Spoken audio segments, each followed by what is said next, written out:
स्वामी समर्थ. अक्कलकोटमध्ये एक अत्यंत गरीब आणि दरिद्री ब्राह्मण राहत होता. तो खूप धार्मिक होता, पण दारिद्र्यामुळे त्याचे आयुष्य खूप कष्टाचे झाले होते. एके दिवशी तो ब्राह्मण दुःखाने त्रस्त होऊन स्वामींच्या दर्शनाला गेला. स्वामींनी त्याला पाहिले आणि म्हणाले, जा त्या अश्वत्थ वृक्षाच्या खोडातील मुंग्यांना साखर घाल. स्वामींच्या आज्ञेनुसार ब्राह्मणाने लगेचच साखर घेतली आणि पिंपळाच्या झाडाजवळ गेला. झाडाच्या खोडात मुंग्यांनी मोठे वारूळ केले होते. ब्राह्मणाने मोठ्या श्रद्धेने मुंग्यांसाठी वारुळात साखर घातली.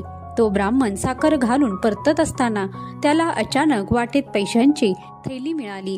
त्याला खूप आनंद झाला, पण मनात शंका आली की हे पैसे आपले आहेत की नाही.